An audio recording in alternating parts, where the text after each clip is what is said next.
हमारे महाराज जी सुनाते, भक्तमाली जी महाराज के गंगा सागर में थे, पोस्ट कार्ड लिख रहे, अंग्रेजी जमाना था उस समय, तो पोस्ट कार्ड लिख रहे, गुरु महाराज को अयोध्या में चिट्ठी लिख रहे। एक बंगाली भिखारी आया, बंगला में बोला महाराज जी से कि ठाकुर एक पोस्ट कार्ड हमको दो। तो महाराज जी बोले कि आप क्या करेंगे इसका? तो वो बोला क्या करेंगे मत पूछो, हम भिक्षुक हैं, हम भिखारी है, तो मांगना हमारा स्वभाव है। उसने कहा मांगना हमारा स्वभाव है, हम भिखारी हैं, तो हमसे क्यों मांग रहे हो? तो बोले तुम्हारा सूरत देख के लगती है, तुम्हारी शक्ल देख के लगती है कि तुम किसी को मने करने वाले नहीं हो, तुम जरूर दोगे। तो 2 पोस्ट कार्ड दिखाई पड़ रहे हैं, इसलिए एक हम मांग रहे हैं। उस समय में जल्दी पोस्ट कार्ड वगैरह भी नहीं मिलते थे, तो महाराज जी ने एक पोस्ट कार्ड उसको दे दिया, भैया ले लो।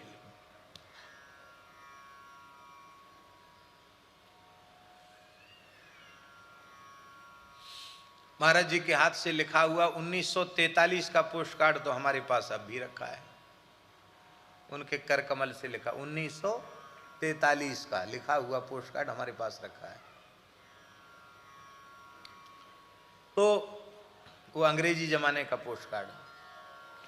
तो राम जी आप लगता कुछ मांगने आए हैं, तो हम आपकी अभिलाषा जरूर पूरी करेंगे। यद यद बटो वांछसि तत्प्रतिक्षमे त्वामर्थिनम विप्रसुतानुतर्कये गाम कांचनम गुणवद्धाम मृष्टम तथान्य पेयमुतवा विप्रकन्याम ग्रामान समृद्धास्तुर्गान गजान वा रथास्तथार्हत्तम संप्रतीच्छ। धन्य है। देने वाले को ऐसा ही उदार होना चाहिए जैसे कि बली महाराज हैं। वे कहते हैं महाराज कुछ लेने के लिए आप आए हैं, आप बता दीजिए आपको क्या चाहिए। गाय चाहिए तो आपको बढ़िया गाय दे देते हैं, स्वर्ण दे देते हैं, सारी सामग्रियों से युक्त सुसज्जित घर आपको दे देते हैं, पवित्र अन्न, पीने के लिए सुंदर पेय पदार्थ आपको दे देते हैं, और विवाह, और यदि आपका मन हो कि हमारा अध्ययन पूरा हो गया हम विवाह करेंगे, तो उतवा विप्र कन्याम, एक भृगुवंशी ब्राह्मण की कन्या से आपका ब्याह करा देते हैं, और इतना दहेज दे देंगे कि आपको जीवन में किसी से मांगना पड़ेगा नहीं। क्या क्या देंगे? बोले संपत्तियों से भरे हुए गांव, हाथी, घोड़े, रथ, सब कुछ आपको दे देंगे। आपको फिर जीवन में किसी के सामने हाथ पसारना नहीं पड़ेगा। भगवान तो भगवान है।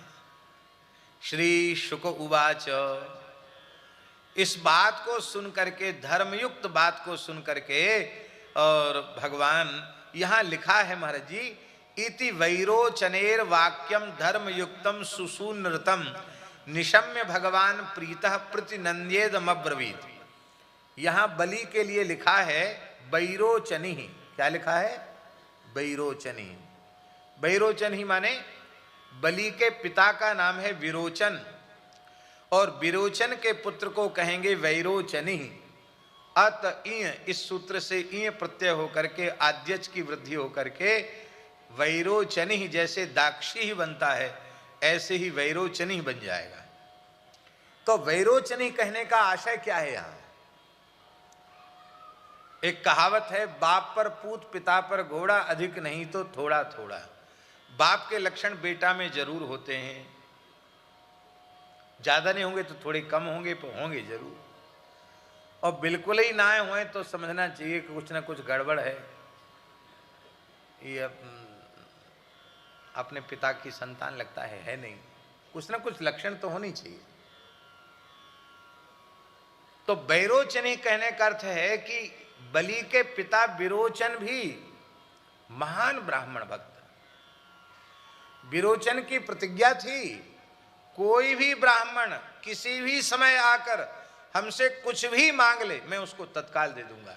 यदि कोई ब्राह्मण मेरे प्राण मांग ले तो मैं उसको प्राण दे दूंगा, और ब्राह्मण को इनकार नहीं करूंगा। इतने तेजस्वी थे विरोचन कि उनके इसको देख करके इंद्र को बड़ा भय हो गया कि तो ब्राह्मणों का बड़ा भक्त है, और ब्राह्मणों का इतना बड़ा भक्त जो होगा उसको कोई जीत नहीं सकता है।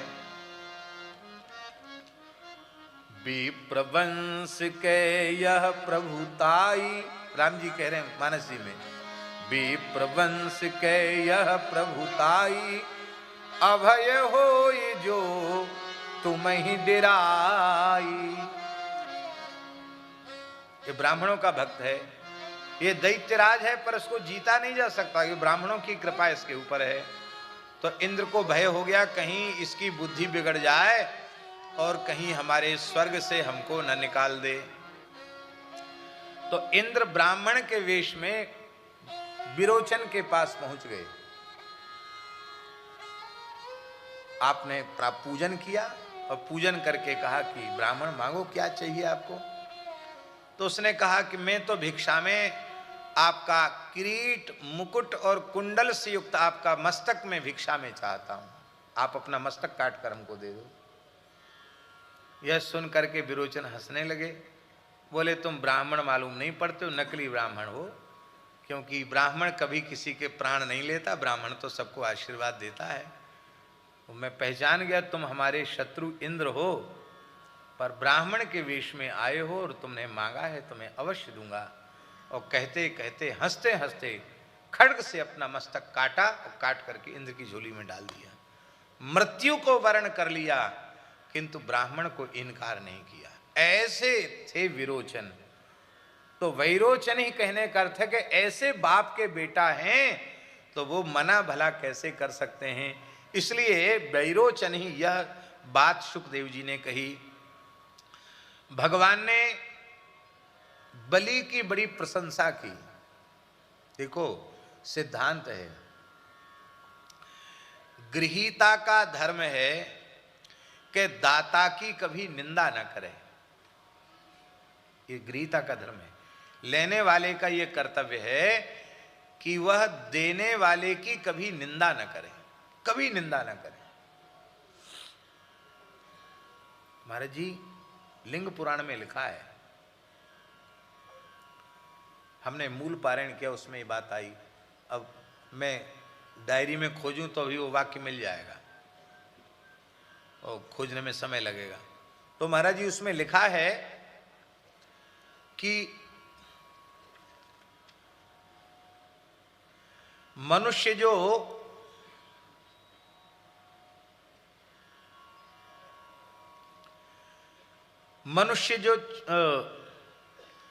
धन कमाता है, लिंग पुराण में लिखा है कैसे कमाता है। तो उसमें लिखा है कि मनुष्य अपने प्राण हथेली पर रख करके तब धन कमाता है।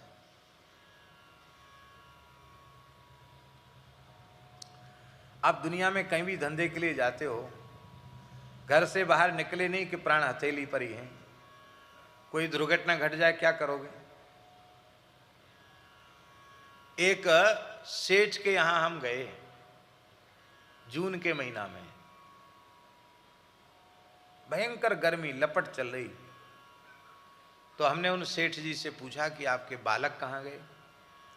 उन्होंने कहा वो तो इस समय गले का समय चल रहा है, मंडी में खड़े हैं इतनी गर्मी में। उन्होंने पूछा उनसे एसी क्यों लगा रखा है।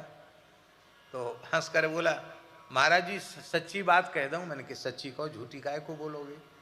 बोले दुनिया को दिखाने के लिए हमने एसी लगा रखा है कि हम बड़े आदमी हैं, और आपको ठंडक पहुंचाने के लिए लगा रखा है। हम तो एसी में बैठे रह जाएं तो भैया हमारे तो वहाँ भले ही काम नौकर चाकर करते हैं, लेकिन हम में से किसी न किसी एक को मुड़े छा बांध के मंडी में खड़ा होना पड़ता है, तब हम माल खरीदते हैं।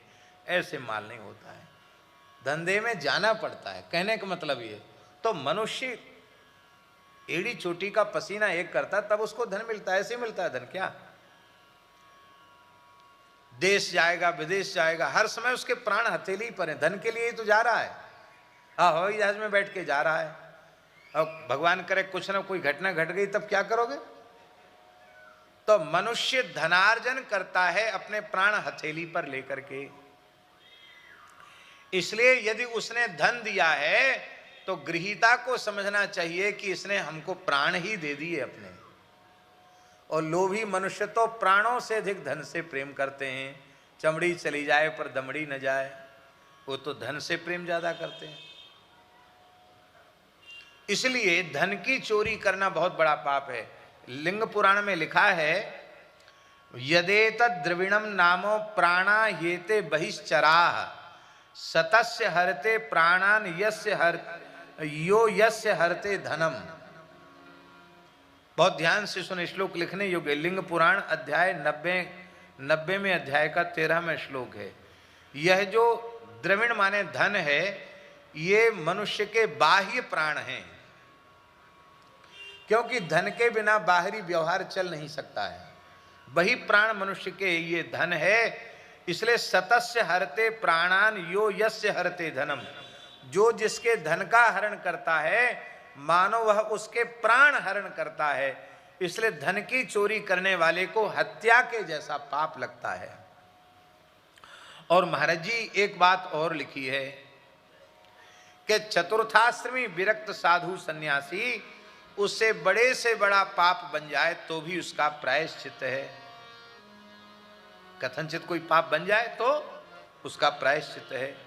यहां तक कि यति के लिए स्त्री का संग अत्यंत अत्यंत निंदित कहा गया है, पर कथनचित दुर्भाग्यवश स्त्री संग भी उससे हो जाए तो भी उसका प्रायश्चित शास्त्रों में लिखा। ये बात लिंग पुराण में लिखी है।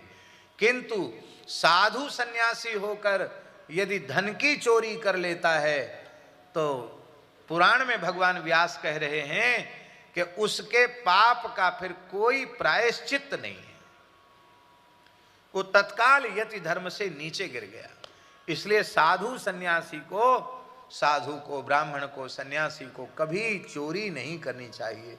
चाहे जैसी विकट परिस्थिति आ जाए, चोरी कभी नहीं करनी चाहिए। इतना बड़ा दोष लिखा हुआ है।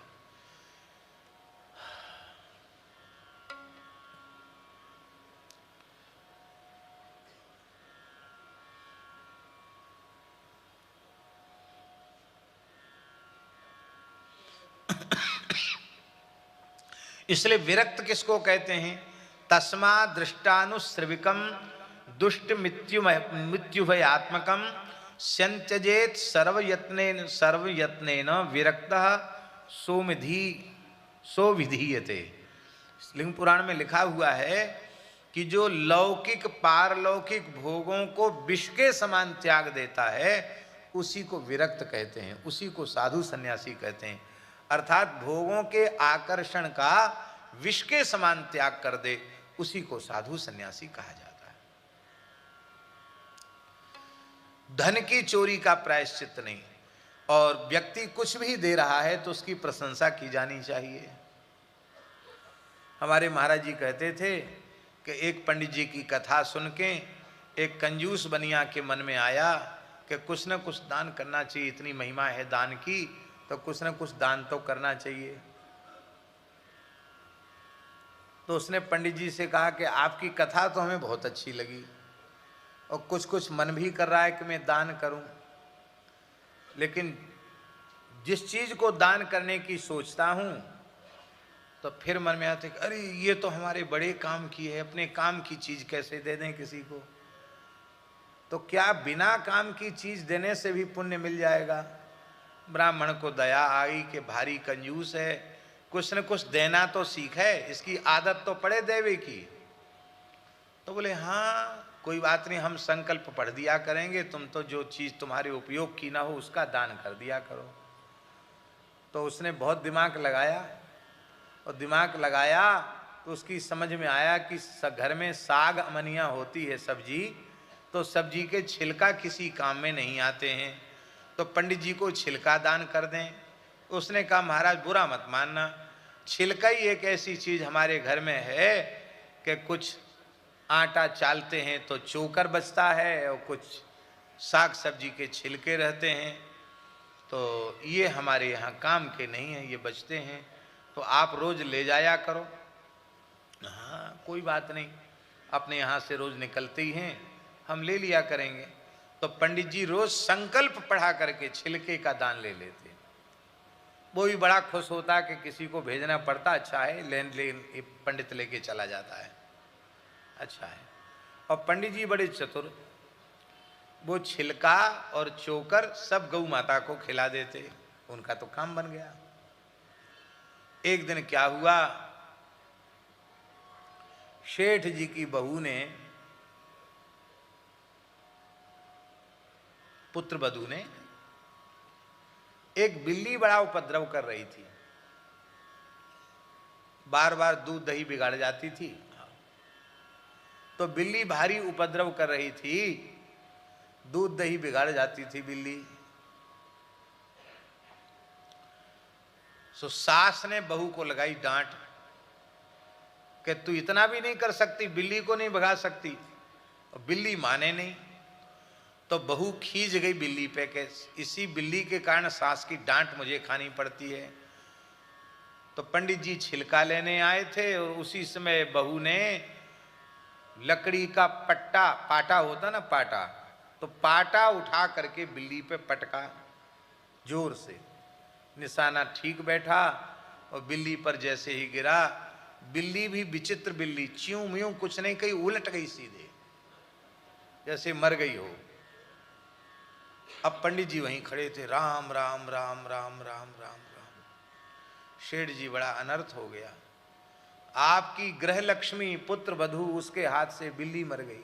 ओहो, ये तो बहुत खराब संकेत है, क्या है महाराज इसका फल? अरे बोले महाराज अब कुछ मत पूछो, पोथी पत्रा देख के बताना पड़ेगा। महाराज किसी से कहना मत। अरे कहना, अरे ये तो पूरी दुनिया जान जाएगी, अब तो नरक से बचना बड़ा कठिन है। इतना घबरा दिया, बोले अब तो महाराज कुछ न तो पोथी देख के बताएंगे।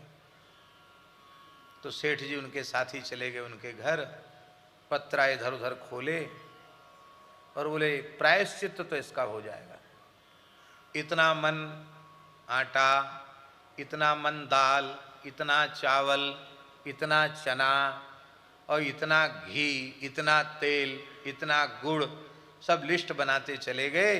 और अंत में उन्होंने कहा इतना कपड़ा, और फिर लिखा बिल्ली के वजन के बराबर सोने की बिल्ली। इतना जब दोगे तब प्रायश्चित हो गया, नहीं तो महाराज ये तो उल्टी गिनती शुरू है। हाँ बताओ, तुम्हारी ग्रह लक्ष्मी से ऐसा हो गया। तो वो तो ऐसी मरी सी परी बिल्ली, उसको तौला, उसका वजन तुरंत पंडित जी ने नपवाया, लिस्ट बन के। सेठ बोला महाराज इतना सब लोगे? बोले भाई तो पोथी में लिख रही है, हम थोड़ी बोल रहे हैं, पोथी कह रही है हमारी। तो सारा सामान इकट्ठा हो गया और सोने के बिल्ली के वजन के बराबर स्वर्ण का दान भी हो गया। और दान होके पंडित जी जैसे ही गए तो बहू सास ने कही कि ऐसी कुलक्ष्मी तू आई कि हमारा घर भर लुट गया पूरा, अब फेंक तो दे बिल्ली, मरी बिल्ली फेंक दे और स्नान कर ले। तो बहू खींच के जैसे उसने बिल्ली को उठा के घूर पे फेंका, बिल्ली म्याऊं म्याऊं करते भग गई। बोलो भक्तवत्सल भगवान। वो मरी थोड़ी थी, वो तो वैसे चिमानी पड़ी थी और पंडित जी को इतना लाभ करा के चली गई। तो महाराज जी कहते थे देखो पंडित जी, दाता की बुराई नहीं करना चाहिए, वो साग के छिलका भी दे तो भी उसकी प्रशंसा करनी चाहिए। कुछ साग का छिलका देने वाला भी कभी सोने की बिल्ली भी दे देगा। बोलो भक्तवत्सल भगवान की जय। जा रहे तो बुराई नहीं करनी चाहिए। भगवान ने बड़ी प्रशंसा की बलि की, इतनी प्रशंसा, तेरा बाप ऐसा, तेरे बाप का बाप ऐसा, तेरा बाबा ऐसा, तेरा पर बाबा ऐसा, बड़ी बड़ाई करी भगवान ने, दाता की प्रशंसा की। श्री भगवान उवाचो, भगवान कह रहे हैं बचस्तवैतज्जन देव सुनृतम कुलोचितम धर्मयुतम यशस्करम यस्य प्रमाणम भृगवः संपराये पितामह कुल वृद्ध प्रशांतः।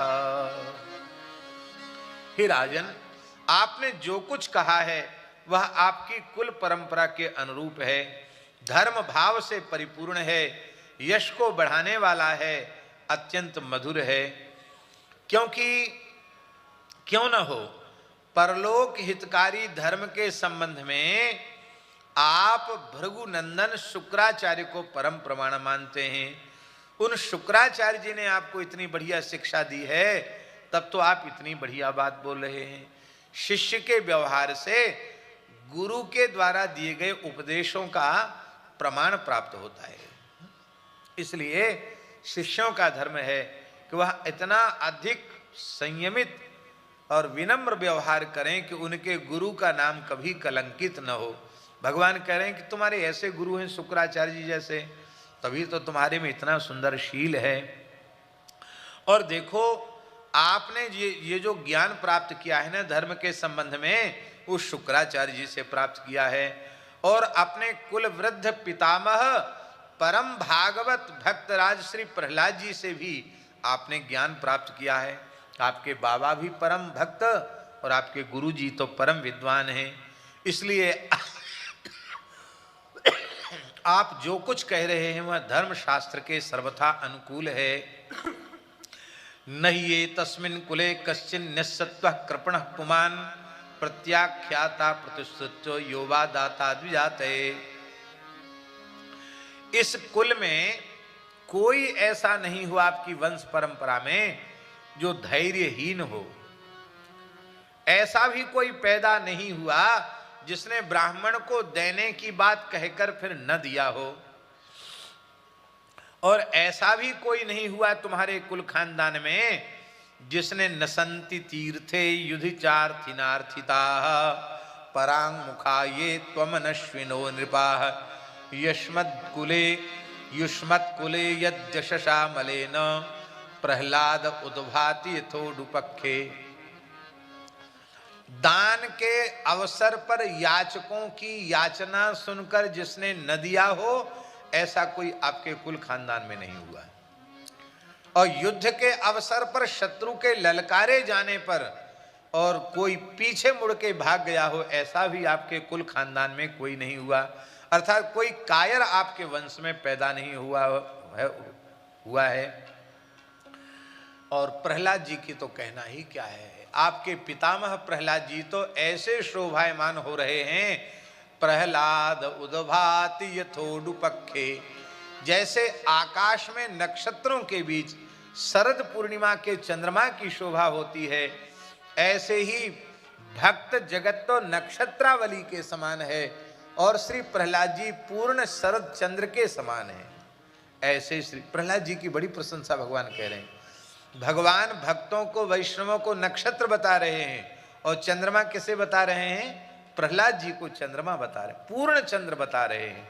प्रहलाद जी सिद्ध कोटि के भक्त हैं। इसलिए श्री चैतन्य महाप्रभु जी ने यह आज्ञा प्रदान करी कि विशुद्ध भक्ति प्राप्त करना हो तो प्रहलाद जी के चरित्र का अनुसंधान करना चाहिए। और महाप्रभु जी तो नित्य प्रहलाद चरित्र का पाठ करके ही तब जल ग्रहण करते थे। सप्तम स्कंद में जो भागवत जी में प्रहलाद चरित्र है, उसका पाठ करके ही महाप्रभु जी जल पीते थे। बड़ी दिव्य महिमा है। आपके कुल में हिरण्याक्ष जैसा वीर पैदा हुआ। आपके पुरखाई थे। गदा लेकर जब वह विचरने लगे तो उन्हें अपनी जोड़ का वीर कोई नहीं मिला। विष्णु भगवान जल से पृथ्वी को उद्धार कर रहे थे 12 रूप धारण करके, तो वह भगवान के सामने आ गया। बड़ा भयंकर युद्ध हुआ। बड़ी कठिनाई से भगवान ने उस पर विजय प्राप्त की। लेकिन विचित्र बात भगवान लिख रहे हैं, बोल रहे हैं, नात्मानम जैनम मेने तद्वीर्यम भूर्यनुस्मरन। भगवान ने मार तो दिया हिरण्याक्ष को, लेकिन आज भी वे जब उसके बल का स्मरण करते हैं तो उसे विजयी मानते हैं और अपने को पराजित मानते हैं। इतना बलवान थे आपके हिरण्याक्ष महाराज। और हिरण्यकशिपु, अरे अपने भाई की मृत्यु का बदला लेने के लिए वो भगवान को मार डालने की इच्छा से वैकुंठ तक गया। यहां लिखा है, हंतुम भ्रातृहणम क्रुद्धो जगाम निलयम हरे। अपने भाई के हत्यारे भगवान को मारने के लिए वैकुंठ तक, रमा वैकुंठ तक वो पहुंच गया। इसका मतलब है हिरण्यकशिपु की वहां तक गति थी, वहां तक पहुंच गया। तमायांतम समालोक्य शूल पाणिम कृतांतवत चिंतया मास कालज्ञो विष्णुर्माया विनाम्बरः। भगवान के बोलने की बड़ी चतुराई है। भगवान कहते कि हिरण्यकशिपु को त्रिशूल लेकर के काल के समान आता हुआ देख करके भगवान सोचने लगे कि अरे जैसे व्यक्ति की मौत कभी उसका पीछा नहीं छोड़ती, ये तो मौत के समान हमारे पीछे पड़ गया, अब मैं कहाँ जाके छिपूं, ये बताओ यहाँ भी आ गया हमसे लड़ने के लिए, मैं क्या करूं। तो भगवान ने क्या किया, बोले यतो यतो हम तत्रासो मृत्यु प्राण भृताम इव अतो हमस्य हृदयम प्रवेक्ष्यामि परागदृशा। इसलिए मैं इसके हृदय में प्रवेश कर जाता हूं। तो भगवान इसके हृदय में प्रवेश कर गए। देखा कि वैकुंठ भी सूना है, भगवान कहाँ चले गए। तो भगवान तो थे इसके हृदय में, ये दसों दिशाओं में भगवान को खोजता था, पर अपने हृदय में भगवान को नहीं खोजता था। हृदय में खोजता तो मिल जाते। ये भगवान की चतुराई है। भगवान कह रहे हैं मानो दुष्ट सब जगह भगवान को देखना खोजना चाहता, पर अपने में नहीं खोजता। अपने में खोजोगे तो भगवान मिल जाएंगे। भगवान हमसे दूर नहीं है, निकट ही हैं। और महाराज एवं सनिश्चित्य रिपो शरीरम आधावतो निर्विविशे सुरेंद्र श्वासा नीलांतर हित सूक्ष्म देह तत्प्राण रंध्रेण विवग्न चित्ता विविघ्न चेता। उसकी जब उसने श्वास लिया तो भगवान अत्यंत सूक्ष्म होकर उसके नासारंध्र के माध्यम से उसके भीतर चले गए और उसके भीतर कब्जा करके बैठ गए। भगवान को वो पकड़ नहीं पाया। बोलो भक्तवत्सल भगवान की जय।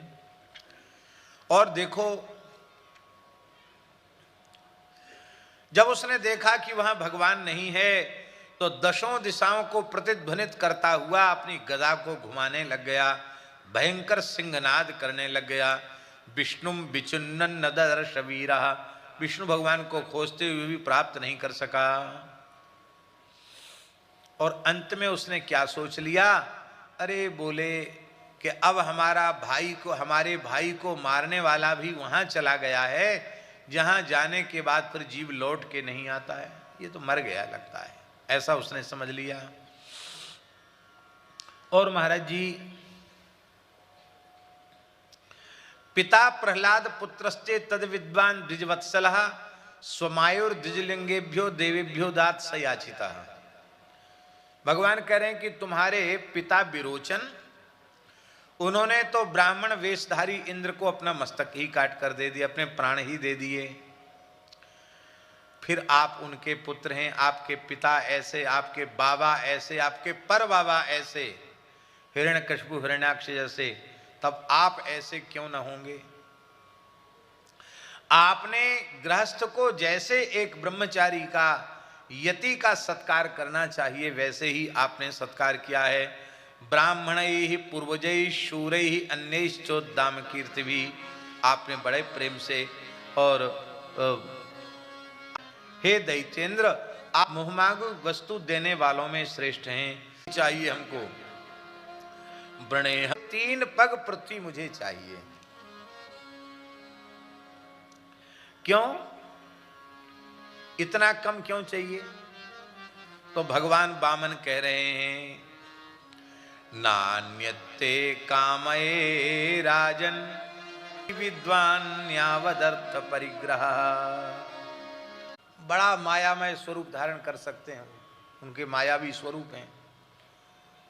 वो एक पैर में कम से कम 25-50 कोस नाप देंगे एक पैर में, तो कम से कम 3 पैर में 150 कोस की धरती तो आपको मिल जाएगी।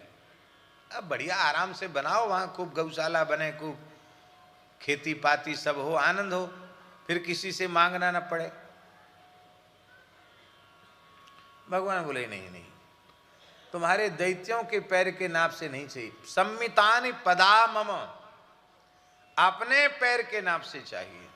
बलि हंसने लगे बोले माम बचो भी समाराज्य लोकानाम एकमीश्वरम बदत्रयम वृणीत यो बुद्धिमान द्वीपदाशुषम। जो मेरे जैसे तीनों लोकों के स्वामी को, क्योंकि उस समय बलि के अधिकार में तीनों लोक हैं, पाताल भी उसके अधिकार में है, धरती भी उसके अधिकार में है और स्वर्ग भी उसके अधिकार में नहीं हूं। मुझसे आप मांगते तो एक लोक का लोक दे देता, एक द्वीप का द्वीप दे देता, और आप केवल एक अज्ञानी बालक की तरह 3 पग पृथ्वी मांग रहे हैं। इतना कम हमसे मांगना और इतना कम हमारे द्वारा दिया जाना, ये तो हमारा एक तरह से अपमान है। हम इतना कम नहीं दे सकते, हम तो ज्यादा देंगे।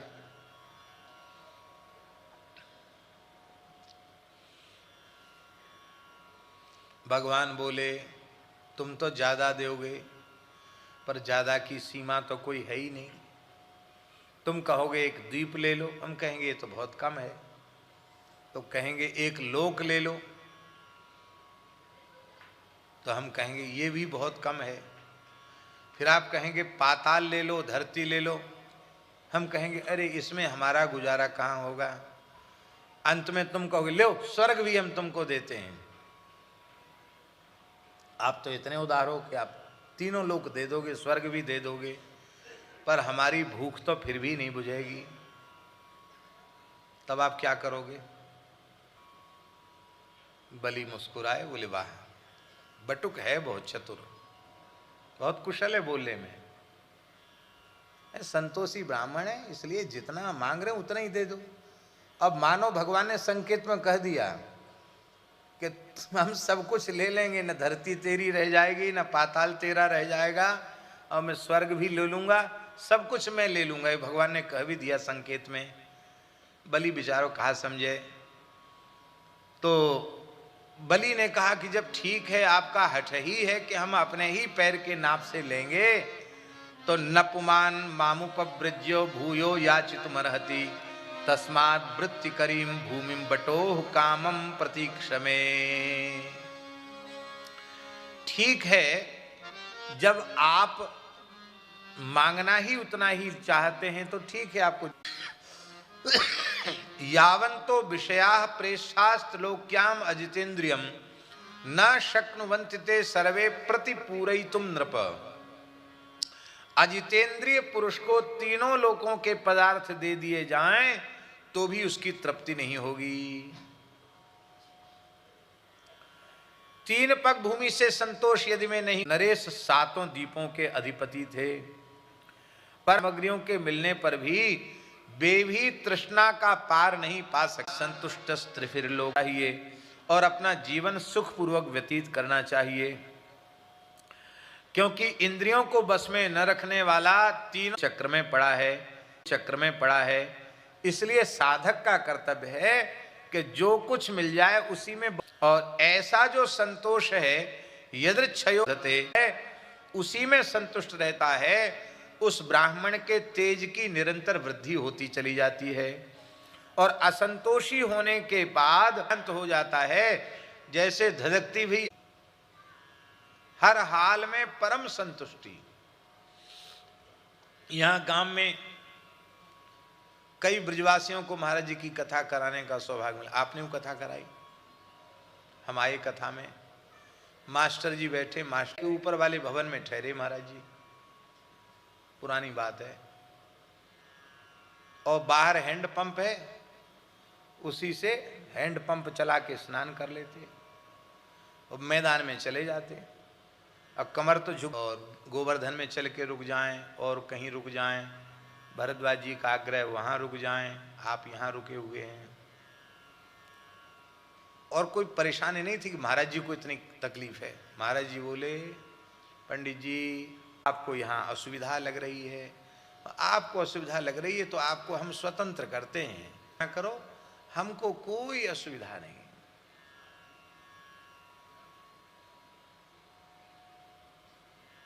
महाराज जी कहते ब्राह्मण कथा वांचो, तुम्हारी ज्यादा दक्षिणा कमती मिलेगी तो हम 15 मिनट का समय हमको दे दो तो हम आपको बता देते हैं त्यागने से क्या होता है।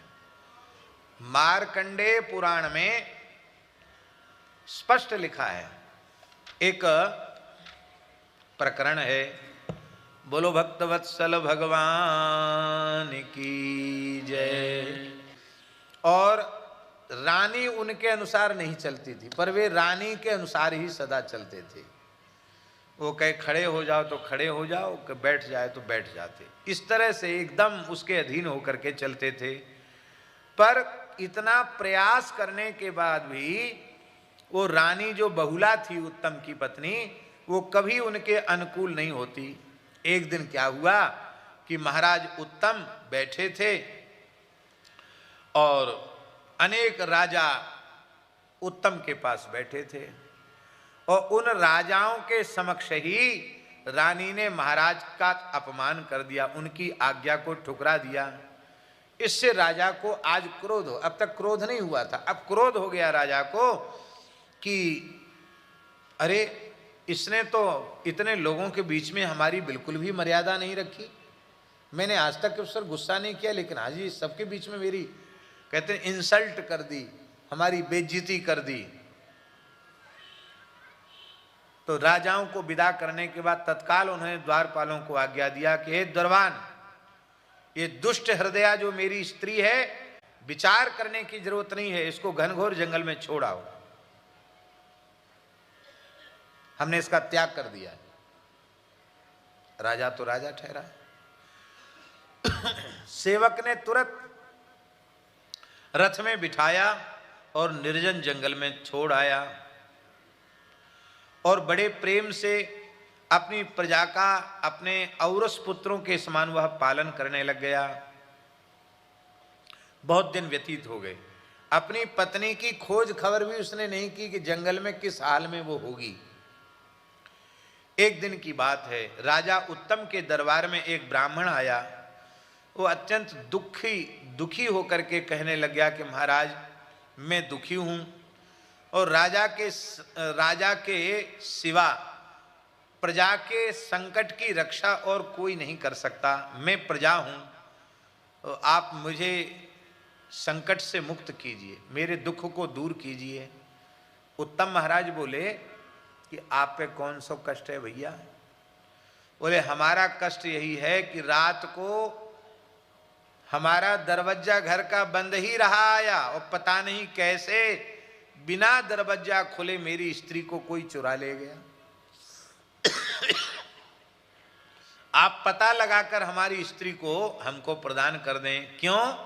क्योंकि राजा आय का छठा भाग और धर्म का छठा भाग प्रजा से लेता है। आय का छठा भाग कर के रूप में, टैक्स के रूप में लेता है, और धर्म का छठा अंश भी राजा को मिलता है। तो जब आप धर्म का टैक्स भी, पुण्य भी लेते हैं और धन भी लेते हैं, तो हमारी समस्या का समाधान करना आपका कर्तव्य है। आप मेरी समस्या का समाधान करें, क्योंकि आप जैसे धर्मनिष्ठ प्रजावत्सल राजाओं के कारण ही और मनुष्य निश्चिंत होकर अपने घरों में शयन करते हैं। महाराज उत्तम बोले कि महाराज आपकी स्त्री मैंने तो देखी नहीं, उसकी हुलिया कुछ बताओ, कैसी है वो, क्या नाम है, कैसी है वो, किस अवस्था की है, उसका स्वभाव कैसा है? ब्राह्मण बोला कि मेरी स्त्री कैसी है सुनो, हुलिया सुनो उसकी। उसकी दृष्टि से क्रूरता मानो टपकती ही रहती है, इतनी क्रूर है वो। और कद से तो ऊंची है, लंबी है, पर बाहें छोटी छोटी हैं, हाथ छोटे छोटे हैं उसके, मुंह दुबला पतला है और बड़ा कुरूप है, शरीर भी कुरूप है। तो राजा हंसने लगे, बोले तुम पत्नी की प्रशंसा कर रहे हो कि उसकी बुराई कर रहे हो? बोले ना मैं प्रशंसा कर रहा हूं ना बुराई कर रहा हूं। तुमने कहा कि हुलिया बताओ, तो हम उसकी हुलिया बता रहे हैं। ऐसी है, जैसी है वैसी मैं बता रहा हूं, ऐसी ही है। इसकी तुम निंदा मत समझ लेना, उसकी सही सही बात मैं बता रहा हूं। और स्वभाव उसका ऐसा है कि मीठा बोलना तो जैसे वो जानती ही नहीं है। कोमलता किसको कहते हैं स्वभाव में, इसका तो उससे दूर दूर तक कोई लेना देना नहीं है। और एक अवस्था तो उसकी बीत गई, अब अधेड़ है वो। हाँ, इसका मतलब है कि अब क्या बदलेगी, अब तक ना बदली तो अब क्या बदलेगी, अब तो बदलने वाली नहीं है। तो राजा ने कहा बहुत अच्छा हुआ, पिंड छूट गया ऐसी स्त्री से, बुरा बोलने वाली, सबके बीच में अपमान करने वाली, बात न मानने वाली, कुरूप, अच्छा हुआ पिंड छूट गया। यदि तुम्हें आवश्यकता है तो मैं दूसरा विवाह तुम्हारा करा देता हूं, क्योंकि अच्छे स्वभाव की स्त्री ही सुख देने वाली होती है, नहीं तो स्त्री तो दुख का मूल है। रूप और शील दोनों से हीन जो स्त्री थी वो तो त्याग देने के ही योग्य थी, और आपको त्यागना नहीं पड़ा, तलाक नहीं देनी पड़ी, और अपने आप ही वो चली गई, गायब हो गई, तो अच्छा हुआ, कंटक कटा, पिंड छूटा। अब ब्राह्मण जो बोल रहा है उसको आप ध्यान से सुनो। ब्राह्मण कहता है कि साक्षात भगवती श्रुति का आदेश है, वेद की ऋचा में लिखा हुआ है, वेद भगवान कह रहे हैं कि प्रत्येक पुरुष का कर्तव्य है कि वह अपनी धर्म पत्नी की रक्षा करे, चाहे उसका स्वभाव अनुकूल हो अथवा प्रतिकूल से प्रतिकूल ही क्यों न हो।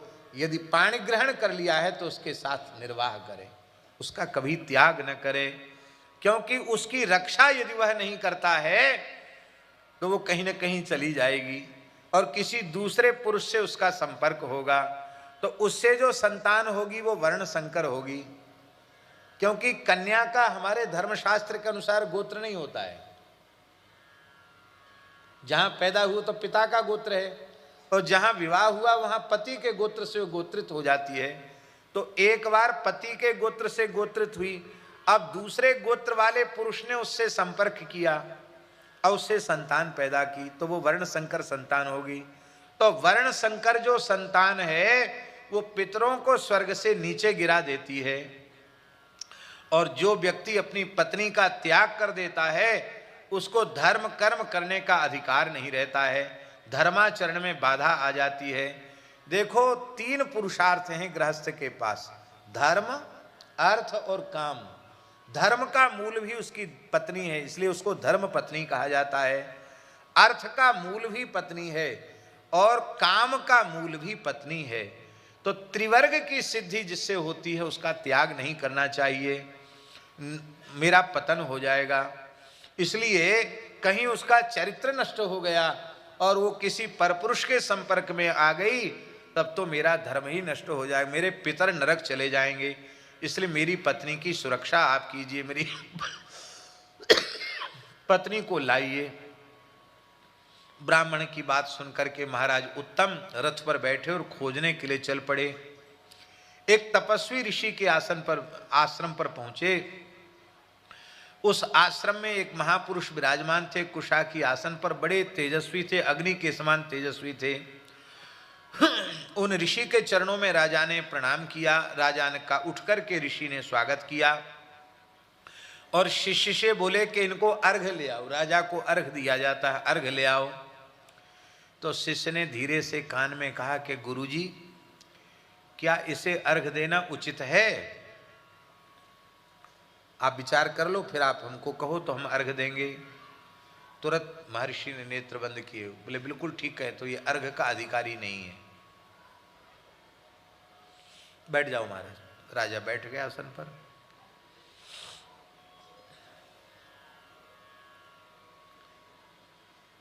ऋषि ने कहा कि देखो, तुम्हें परिचय देने की जरूरत नहीं, मैं पहचानता हूं, साक्षात ब्रह्मा जी के पुत्र मनु महाराज, और वो आपके पिता हैं और शत्रुपा आपकी माता है।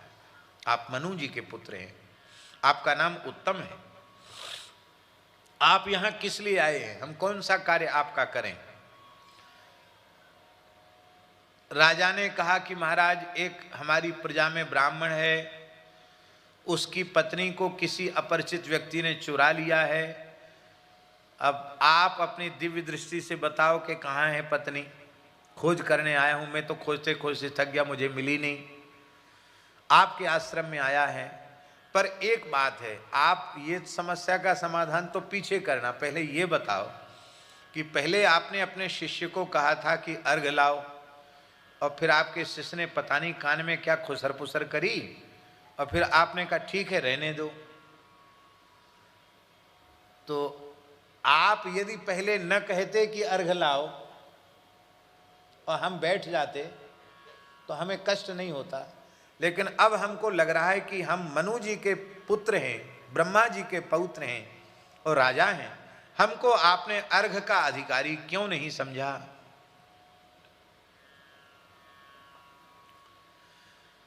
तब उन ऋषि ने कहा कि देखो, मेरा जो शिष्य है वो भी समर्थ है, मेरी सेवा करते करते उसे भूत भविष्य वर्तमान का ज्ञान हो गया है, तो वो समझ गया कि आप में कोई महान दोष है, उस दोष के कारण आप अर्घ के अधिकारी नहीं हैं।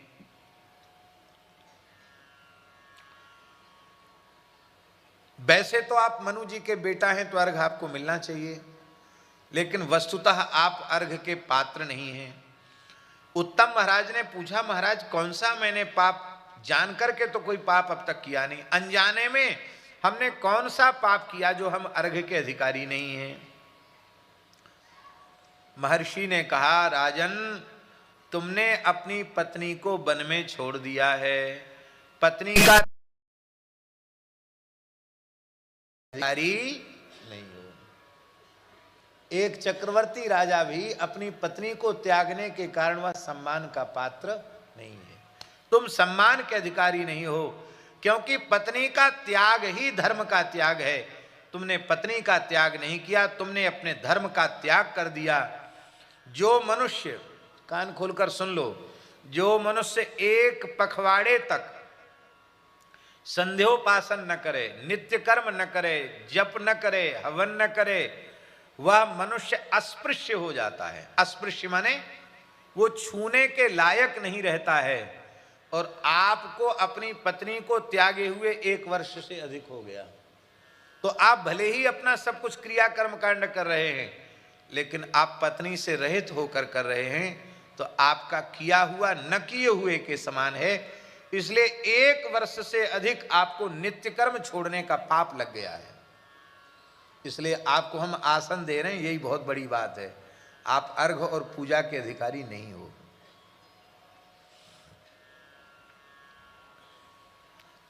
ये दोनों श्लोक लिखने योग्य हैं। पक्षेण कर्मणो हान्या प्रत्यात्यस्पृश्यताम नरः किमत्र वार्षिकी यस्य हानिश्चे नित्य कर्मण। 15 दिन तक नित्य कर्म छोड़ दे तो अस्पृश्य हो जाता। तुम्हारा 1 साल हो गया।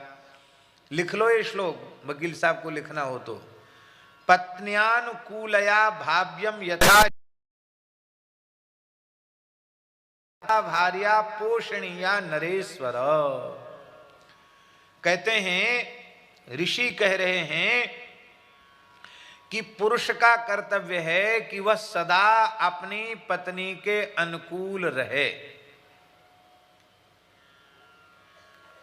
कैसे? बोले जैसे बुरे स्वभाव का होने पर भी पत्नी पातिव्रत धर्म का पालन करती है, पति के साथ गुजारा करती है, तो एक तरफ की ही जिम्मेवारी थोड़ी है, दोनों तरफ की जिम्मेवारी है। किसी भी स्थिति में पत्नी को पति का त्याग नहीं करना चाहिए, तो पति को भी किसी परिस्थिति में पत्नी का त्याग नहीं करना चाहिए। यही नियम है। दुस्शीलापि तथा भार्या पोषणीया नरेश्वर। बुरे स्वभाव वाली पत्नी का भी पोषण धर्मनिष्ठ पति को करना चाहिए। तुमसे ये बहुत बड़ी भूल हुई है। तो जब आप स्वयं धर्म करते हैं और धर्म में प्रजा को लगाते हैं और आप स्वयं ही धर्म से विचलित हो जाएंगे, तो आपको धर्माचरण में लगाएगा कौन? राजा ने कहा तब तो बिल्कुल ठीक है, लेकिन अब हमारी पहले वाली समस्या का समाधान तो करो। ब्राह्मण की पत्नी चली गई है। ऋषि ने कहा अद्रि के पुत्र बला नाम के राक्षस ने उसका अपहरण कर लिया है। वो उत्पलावत नाम के जंगल में आपकी पत्नी को रखे हुए है, वहां आप चले जाओ, वहां मिल जाएंगे। और उस पत्नी को लाकर आप ब्राह्मण को दे दीजिए, क्योंकि जिससे उस ब्राह्मण को भी पाप का भागी न होना पड़े। उत्तम वहां गए वहां जाकर देखा तो वो नारियल खा रही थी। क्या खा रही थी? ब्राह्मण पत्नी नारियल। राजा ने पूछा तुम्हारा नाम क्या है, कैसे वन में आई? तुम विशाल नाम के ब्राह्मण की, विशाला के पुत्र सुशर्मा, उनकी, विशाल के पुत्र जो सुशर्मा नाम के ब्राह्मण हैं, उनकी तुम पत्नी हो। तो उसने कहा कि मैं वनवासी अतिरात ब्राह्मण की पुत्री हूं और विशाल के पुत्र की पत्नी हूं। आपने मेरा नाम बताया, बिल्कुल ठीक बताया। ये दुरात्मा राक्षस मुझे हर के लाया है। मैं घर के भीतर सो रही थी और इसी ने मेरे भाई से, मेरी माता से वियोग कराया है। मैं बड़ी दुखी रहती हूं और ना तो ये मेरा स्पर्श करता, उपभोग करता है, ना मुझे खाता है, बस मुझे नजरबंद कर रखा है। मैं इसके घर में रहती हूं। राजा ने कहा कि तुम्हें छोड़कर राक्षस कहां गया? तुम्हारे पति ने ही मुझको तुमको लेने के लिए यहां भेजा है। उन्होंने कहा महाराज इसी वन में वो राक्षस निवास करता है। यदि आपको भय न हो तो आप इस वन के भीतर प्रवेश करके देख लो। तो राजा वन में प्रवेश किया तो उसको महल दिखाई पड़ा। उस महल में वो राक्षस था। राक्षस ने उठ करके राजा को प्रणाम किया और कहा कि आप राजा हैं धरती के और मैं राक्षस हूं, फिर भी आपकी प्रजा तो ही हूं। राजा के यहाँ, प्रजा के यहाँ राजा आ जाए तो प्रजा को उसको सत्कार करना चाहिए। हम आपकी क्या सेवा करें? राजा ने कहा कि तुमने हमारा सत्कार कर दिया, इसी से हम प्रसन्न हैं। तुम ब्राह्मण की स्त्री को क्यों उठा लाए हो? ये तुमने काम ठीक नहीं किया। और तुमने इसको, उसका भोग भी नहीं किया और उसको खाया भी नहीं। उस राक्षस ने कहा कि हम लोगों में भी कई तरह की वैरायटियां होती हैं, श्रेणियां होती हैं। कुछ ऐसे होते जो मनुष्य भक्षी होते हैं, कुछ नरभक्षी नहीं होते हैं। मैं नरभक्षी राक्षस नहीं हूं। मैं केवल पुण्य के फल को खाता हूं। मैं यज्ञों में जाता हूं और जहां कहीं यज्ञ में कोई अविधि हो जाए तो उस अविधि पूर्वक किए गए यज्ञ के पुण्य को मैं खा जाता हूं। तो जगह जगह जाता हूं कि कहीं कोई कमी होए तो सही तो मैं पुण्य खा जाऊं, वही मेरा भोजन है, पुण्य का भक्षण करता हूं। लेकिन ये जो ब्राह्मण है ना, ये इतना वेदों का पंडित है, अग्निहोत्री ब्राह्मण है। प्रत्येक यज्ञ में ऋत्विज इसी को बनाया जाता है और ये ऐसे मंत्रों का प्रयोग करता है कि हम उस यज्ञ में प्रवेश ही नहीं कर पाते। तो हम तो दुर्बल हो रहे थे, भूखे मर रहे थे। मैंने कहा इस ब्राह्मण के धर्म का लोप हो जाए तो इसके मंत्रों में शक्ति नहीं रह जाएगी। इसलिए इस ब्राह्मण की शक्ति समाप्त करने के लिए इसकी पत्नी को मैंने चोरी किया।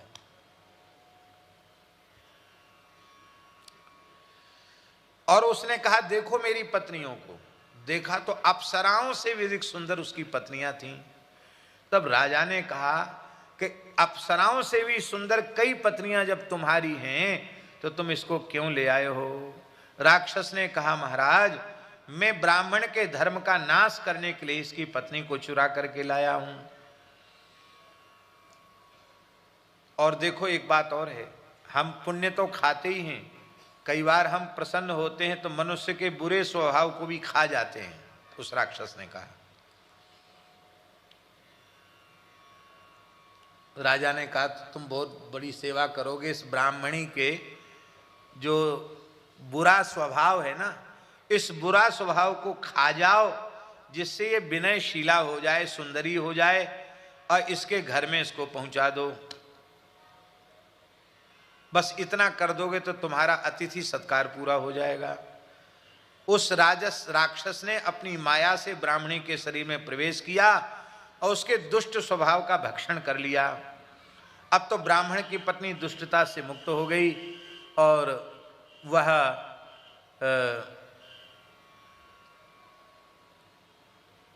और राजा से बोली कि महाराज मेरे कर्मों का ही फल मुझे भोगने को मिला। मेरे पति तो बड़े शीलवान हैं पर मैंने उनका सदा अपमान किया, इसलिए मुझे ये दंड भोगना पड़ा। आपने बड़ी कृपा की है, इसमें किसी का दोष नहीं, ना आपका दोष है ना राक्षस का दोष है, मेरा ही दोष है। पत्नी ने कहा। राक्षस ने उसको वहां ब्राह्मण के पास भेज दिया अब महाराज ब्राह्मण ने आकर के राजा को बहुत आशीर्वाद दिया, कहा बहुत अच्छी बात है, अब हमारे अग्निहोत्र की रक्षा हो जाएगी, हमारे धर्म की रक्षा हो जाएगी। राजा उस राक्षस से एक बात कह के आए थे, उत्तम महाराज, कि मुझे कभी तुम्हारी जरूरत पड़े तो तुम आ जाना। कहा बिल्कुल ठीक, हम आ जाएंगे। ऐसा कह करके राजा चले गए, ब्राह्मण को पत्नी दे दिया। ब्राह्मण बड़ा प्रसन्न हुआ, ब्राह्मण ने आशीर्वाद दिया। और उस समय राजा पुनः उन महर्षि के पास आया, ज्ञान चक्षु नाम था उन महर्षि का। उनके पास आकर के कहा महाराज, ब्राह्मण की समस्या का समाधान तो हो गया, पर आपने मुझे भी तो अर्घ नहीं दिया कि तुमने अपनी पत्नी को छोड़ दिया। तो हमारी पत्नी भी हम खुजवा रहे हैं, लेकिन कहीं मिल नहीं रही है, वो कहां चली गई, आप बताओ। ऋषि ने कहा कि देखो, पत्नी धर्म अर्थ और काम की सिद्धि का कारण है, उसका त्याग करके तुमने धर्म का त्याग कर दिया। ब्राह्मण क्षत्रिय वैश्य अथवा शूद्र कोई भी क्यों ना हो, पत्नी के न रहने पर भी वह कर्मानुष्ठान करने के योग्य नहीं होता। तुमने पत्नी का त्याग करके अच्छा नहीं किया। जैसे स्त्रियों के लिए पति का त्याग अनुचित है, ऐसे ही पुरुषों के लिए पत्नी का त्याग भी सर्वथा अनुचित। त्याज्यो यथा भर्ता स्त्रीणाम भार्या तथा नृणाम। ऋषि ने कहा कि देखो, तुम्हारी पत्नी को न तो सिंह ने खाया न व्याघ्र ने खाया, तुम्हारी पत्नी रसातल में है और उसका चरित्र बिल्कुल नष्ट नहीं हुआ। वे बड़ी अद्भुत बात है। कौन ले गया उसको पाताल में? ऋषि ने कहा नागराज कपोत उसको ले गया है कि तुम्हारी पत्नी को वन में भटकते हुए देखा, उसके सौंदर्य पर लोभित होकर पाताल में वो कपोत नाम का नागराज ले गया, अपनी को पत्नी बनाएगा।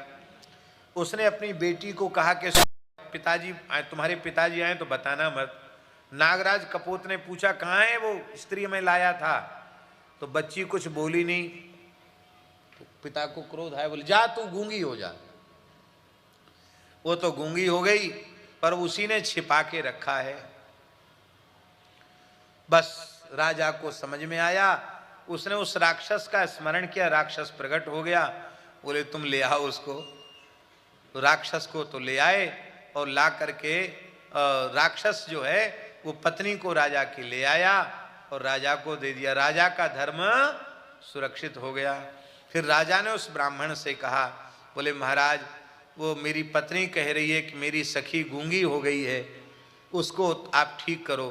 तो सरस्वती का यज्ञ करके, सारस्वत यज्ञ करके उस ब्राह्मण ने उस गूंगी नाग कन्या को पुनः से बोलने वाला बना दिया और आशीर्वाद दिया कि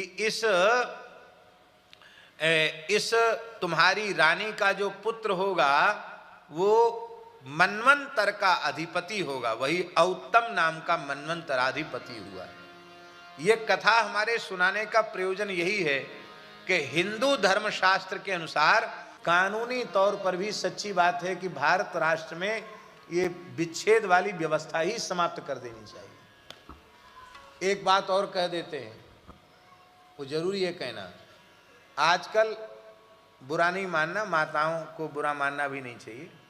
माताएं कहती कि नहीं हम तो अपना धंधा करेंगे, अपना जॉब करेंगी, नौकरी करेंगी, हम अपना कमाएंगी, जिससे हमको किसी के अनुशासन में न रहना पड़े। यह प्रवृत्ति अच्छी नहीं है।